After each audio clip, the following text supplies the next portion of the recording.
मेरे जीजाओं, मेरी बेटियों, बेटाओं, कभी मौका लगे, शंकर भगवान के शिवलिंग के पास में आप बैठे हैं,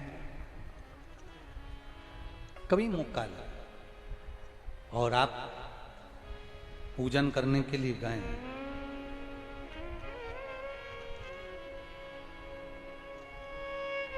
कभी पूजन करने के लिए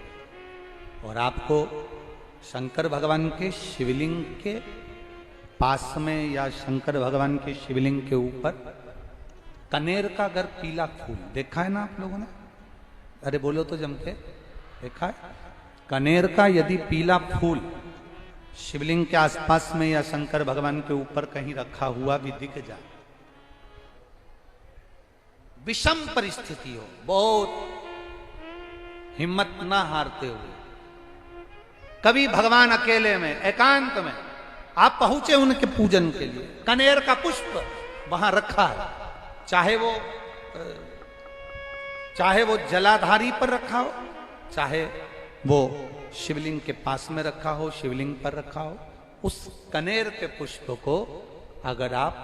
5 जगह का स्पर्श कराकर अपने हृदय की बात कहकर वापिस महादेव को समर्पित कर देते हो,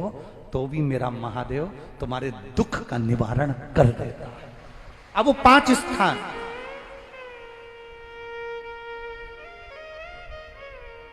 5 स्थान, पहला गणेश जी, गणेश जी का जो स्थान होता है वह जगह, दूसरा षडानंद कार्तिक,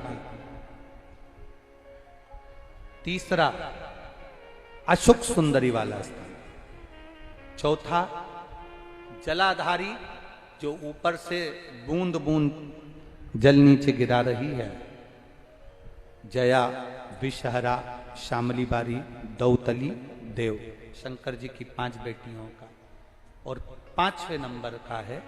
शंकर भगवान के, जो कैसे वर्णन किया जाए, त्रिशूल के 3 भाग होते हैं। करें दर्शन आप लोगों ने? जैसे सामने त्रिशूल लगा है, इस त्रिशूल के ऊपर देखेंगे तो 3 भाग दिख रहे हैं आपको, नजर आ रहे हैं सबको? त्रिशूल का जो 3 भाग होता है, उस 3 भाग का जहां ज्वाइंट होता है, जहां मिलता है, एक जगह पर देखो तीनों भाग एक जगह पर मिले हुए, 3 भाग का जहां मिलन होता है, 5वां स्थान, ये 5वां स्थान, यहां पर स्पर्श कराकर शिवलिंग पर अपनी कामना कर कर श्री शिवाय नमस्तुभ्यम कहकर, बाबा से अपने मन की बात कहकर जो समर्पित कर देता है, हम 3 महीना भी नहीं कहेंगे, हम तो कहेंगे अगर ज्यादा दुख है 3 दिन इंतजार करना, मेरा बाबा उस दुख को मिटाएगा। 3 महीना बहुत दूर,